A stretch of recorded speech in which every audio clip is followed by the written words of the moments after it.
Assalamualaikum warahmatullahi wabarakatuh. Waalaikumsalam warahmatullahi wabarakatuh. Kami dari kelompok 5 kelas 11-7 akan mempresentasikan materi tentang evaluasi kebijakan ekonomi. Materi ini sangat penting karena kebijakan pemerintah bukan hanya soal rencana, tapi soal dampak nyatanya ke masyarakat. Sebelum kami membuka materi, kami akan jelaskan anggota dari kelompok kami, yaitu pertama saya sendiri, Yusuf Fatona. Saya Nyai Harisya, saya Otikina Lestari, saya Regina Haritagara, saya Naima Ara Julieta, saya Dewana Bintang Putri.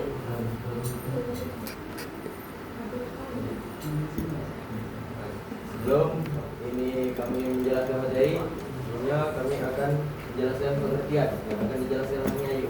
Jadi evaluasi kebijakan adalah proses untuk menilai sejauh mana suatu kebijakan publik berhasil dijalankan, mulai dari perencanaannya, pelaksanaannya, hingga dampaknya. Dalam istilah sederhana, ini seperti mengecek ulang apakah kebijakan itu sudah berjalan dan sesuai dengan tujuannya. Menurut Wedan, evaluasi juga bukan hanya soal berhasil, tapi juga soal memahami nilai-nilai yang melacur dalam kebijakan tersebut. Selanjutnya masih oleh Ayu ya, tujuan. Adapun tujuannya yaitu yang pertama, evaluasi punya 4 tujuan. Yang pertama, menilai apakah kebijakan sudah efektif dan efisien, melihat apakah tujuan sudah tercapai, memberi dasar untuk kebijakan berikutnya, dan yang terakhir adalah menyediakan data untuk mengambil keputusan. Sebelumnya ada sedikit pertanyaan yang akan kita dapat jawabannya pada materi ini, yaitu pertanyaannya adalah kebijakan sudah tepat, sudah sesuai sasaran.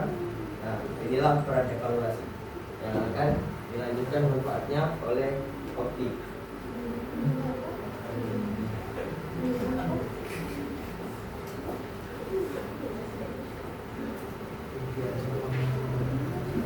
Manfaatnya yaitu membantu pemerintah lebih transparan dan akuntabel. 2. Memberi masukan untuk perbaikan. 3. Mendorong masyarakat ikut terlibat dalam menilai kebijakan. Dan keempat, menghindari pergaulan kesalahan, pengulangan kesalahan di masa depan. Untuk materi jenis-jenis evaluasi kebijakan akan dibacakan oleh Opti. Jenis-jenis evaluasi kebijakan dibagi menjadi 4 jenis. Yang pertama, ada evaluasi proses untuk melihat apakah pelaksanaan kebijakan di lapangan sudah sesuai dengan rencana. Kedua, evaluasi hasil, yaitu mengecek apa saja output yang dihasilkan dari kebijakan tersebut. Ketiga, ada evaluasi dampak. Ini lebih dalam lagi karena melihat apa perubahan yang benar-benar dirasakan oleh masyarakat. Lalu keempat, analisis biaya dan manfaat, yaitu membandingkan antara biaya pengeluaran dan manfaat yang diperoleh. Evaluasi yang baik bukan hanya tahu apa yang berhasil, tapi juga mengetahui mengapa dan bagaimana sesuatu berhasil.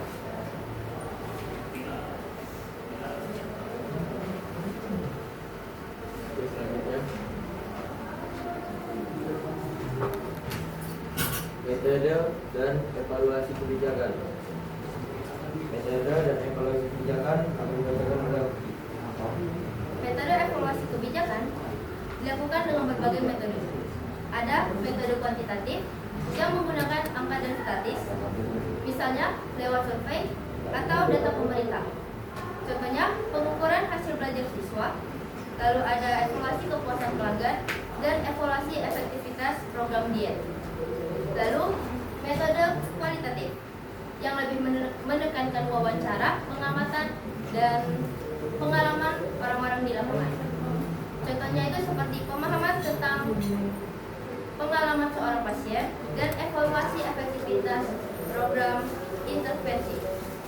Dan terakhir ada yang paling ideal adalah metode campuran, yaitu gabungan dari keduanya. Contohnya seperti evaluasi program pendidikan, evaluasi program kesehatan, dan evaluasi program sosial. Misalnya, di dalam bantuan sosial, kita tidak cukup hanya tahu berapa banyak orang yang menerima bantuan sosial tersebut, tapi juga bagaimana bantuan itu mengubah kehidupan Nah, di situ pentingnya kombinasi metode. Oke, selanjutnya tahapan evaluasi kebijakan yang akan dibacakan oleh Regina. Tahapan evaluasi. Dalam evaluasi kebijakan, ada tahapan yang harus dilakukan agar proses evaluasi berjalan sistematis dan bisa memberi hasil yang dapat dipercaya. Pertama, menentukan pertanyaan evaluasi.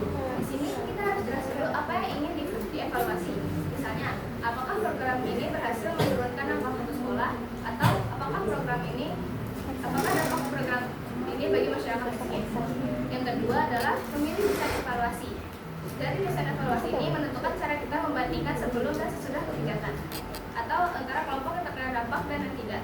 Ada beberapa jenis dari desain evaluasi. Yang pertama adalah eksperimental, yaitu menggunakan kelompok acak untuk melihat dampak kebijakan ini.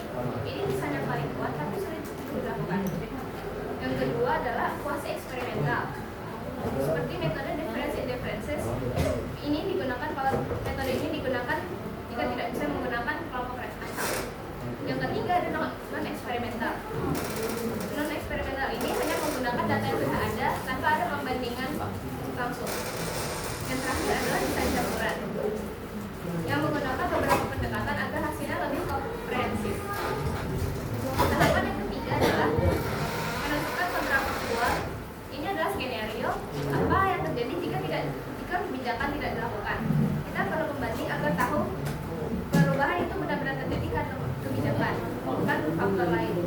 Yang keempat adalah mengumpulkan dan menganalisis data.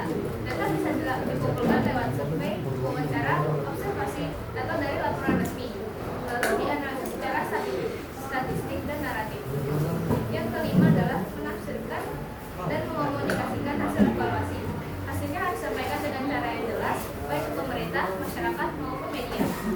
Dan yang terakhir adalah menerapkan pelajaran dari evaluasi. Tujuannya supaya kebijakan yang dibuat berikutnya lebih baik, tepat sasaran, dan lebih berdampak bagi masyarakat. Jadi, evaluasi bukan hanya soal membuat, tapi juga soal belajar memperbaiki kebijakan ke depan. Selanjutnya, studi kasus evaluasi program keluarga harapan atau PKH yang akan dibacakan oleh Nima. Jadi tadi juga udah sempat ngelakuin studi kasus sedikit terhadap program keluarga harapan. Di sini sebelumnya program keluarga harapan itu adalah program bantuan sosial bersyarat dari pemerintah Indonesia yang telah dilakukan sejak tahun 2000. Tujuan utama program ini adalah untuk meningkatkan kualitas hidup masyarakat melalui akses yang lebih baik ke pendidikan, kesehatan, atau kesejahteraan.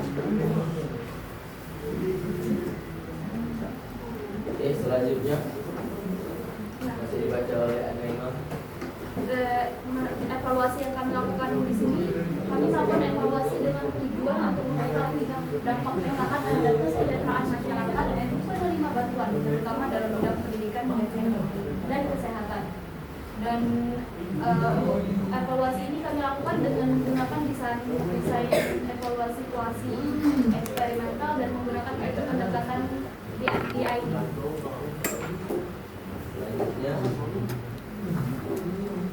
Nah, berdasarkan hasil evaluasi kami mengetahui bahwasanya pertama itu angka PKH berhasil meningkatkan partisipasi sekolah anak-anak dari keluarga miskin sebesar 4-7%. Kemudian yang kedua, kunjungan ke fasilitas kesehatan seperti posyandu dan puskesmas mengalami peningkatan. Yang ketiga, terjadi perbaikan dalam pengelolaan rumah tangga untuk pendidikan dan kesehatan. Serta yang keempat itu berdasarkan evaluasi kami tetap terdapat kekurangan seperti misalnya keterlambatan pengeluaran dana ataupun kurangnya kapasitas ataupun sedikitnya kapasitas yang ada untuk masyarakat. ya. Berdasarkan hasil evaluasi kami memiliki saran bahwasanya pemerintah sebaiknya memperluas cakupan program PKH dan memperbaiki sistem pelaksanaannya, termasuk memperkuat mekanismenya, meningkatkan kapasitas sumber daya manusia pelaksana, dan mempercepat proses pencairan dana. Dampak evaluasi kebijakan yang akan dibacakan oleh Naila. Jadi dampak evaluasi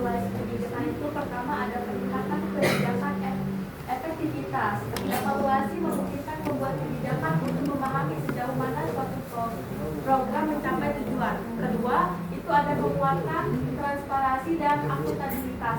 Evaluasi ini memberikan landasan bagi akuntabilitas publik karena hasilnya dapat diakses oleh masyarakat dan pemangku kepentingan.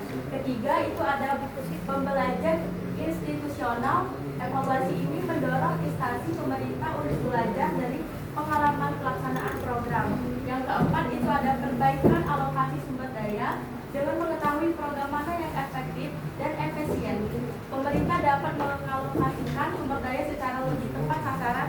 Dan yang terakhir itu ada partisipan dan keterlibatan publik. Evaluasi yang melibatkan masyarakat atau pemangku kepentingan mendorong partisipasi aktif dalam proses kebijakan. Di sini ada upaya tindak lanjut. Satu, itu ada penyusunan rencana aksi. Jadi dari hasil evaluasi itu disusun langkah-langkah nyata untuk memperbaiki kebijakan yang belum maksimal. Kedua, itu ada penyebaran hasil evaluasi. Jangan sampai hasil evaluasi itu menjadi laporan yang tertutup, tetapi harus disampaikan ke publik agar masyarakat ikut bisa mengawasinya. Ketiga, itu ada integrasi hasil evaluasi ke dalam siklus kebijakan. Artinya hasil evaluasi itu harus benar-benar dipakai saat membuat kebijakan selanjutnya. Yang keempat, itu ada rekomendasi implementasi pemantauan. Jadi ini sangat penting karena rencana aksi ini tidak berhenti di atas kertas, tetapi benar-benar dipantau pelaksanaannya. Dan yang terakhir itu ada penguatan kelembagaan evaluasi, di mana yaitu lembaga ini memperkuat lembaga tim, dan lembaga tim bertanggung jawab atas evaluasi kebijakan. Jadi prosesnya tuh lebih ke profesional dan berkelanjutan. Oke, bila materi yang disampaikan sebelum mengakhiri presentasi pada siang hari ini, kami akan melakukan sesi tanya jawab.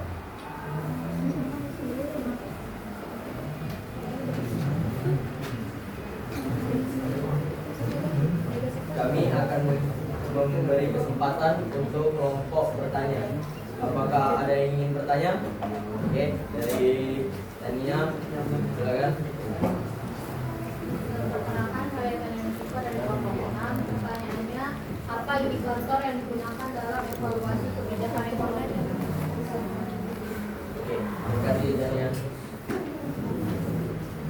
Untuk kelompok lain, apakah ada yang ingin bertanya? Oke, dari Kalista terlebih dahulu. Perkenalkan, saya Kalista Marani dari kelompok 3.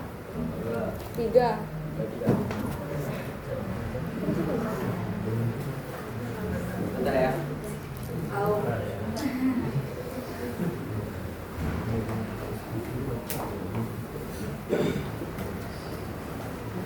Oke, Kalista, pertanyaannya. Siapa saja pihak yang terdampak oleh kebijakan ini, baik secara langsung maupun tidak langsung? Terima kasih.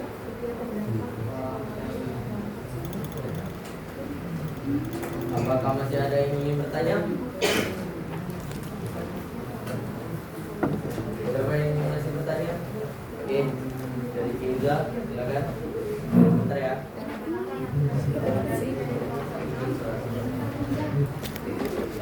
Bentar ya.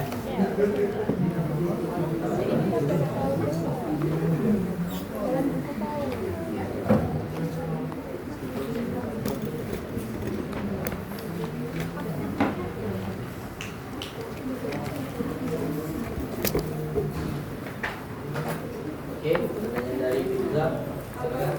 Apa saja tantangan yang dapat dialami dalam melakukan evaluasi kebijakan ekonomi? Oke, dari kelompok berapa?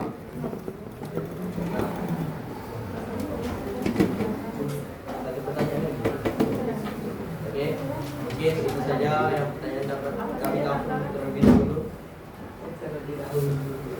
Apa saja tantangan yang dapat dialami dalam melakukan evaluasi kebijakan ekonomi?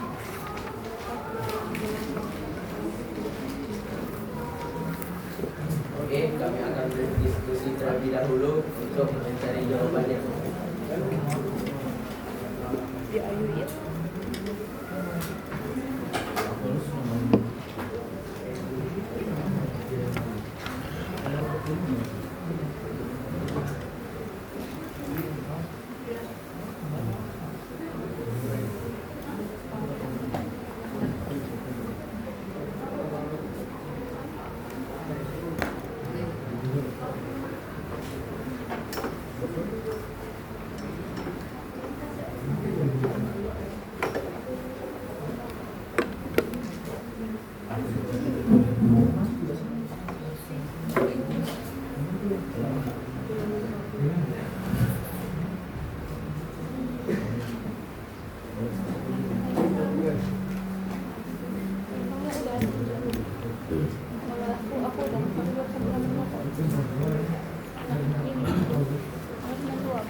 Oke, kami telah menemukan jawabannya. Kami akan menjelaskan jawaban tersebut.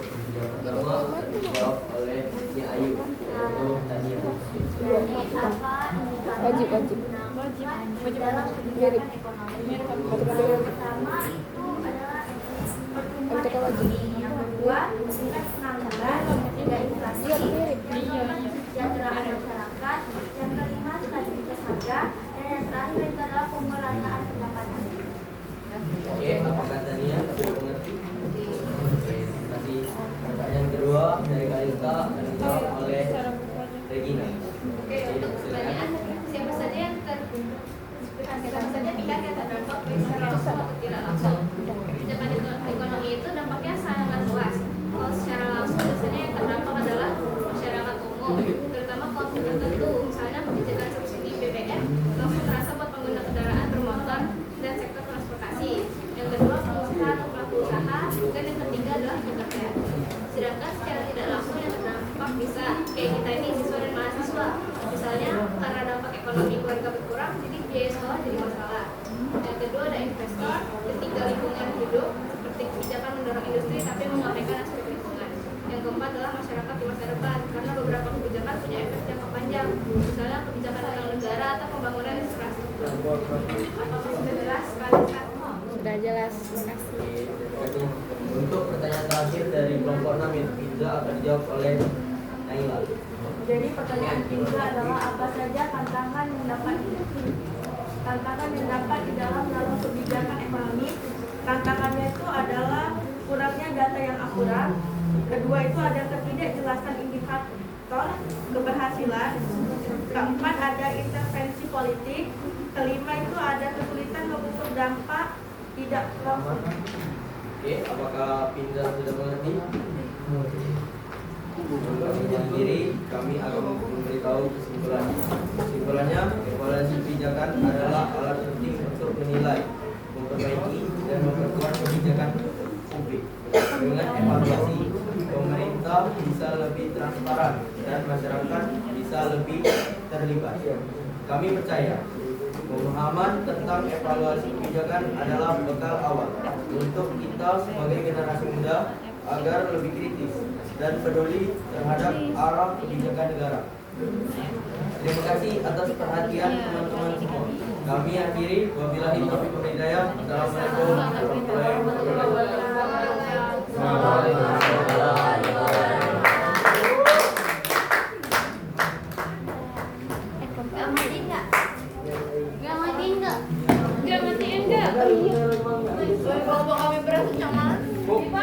Mana ya?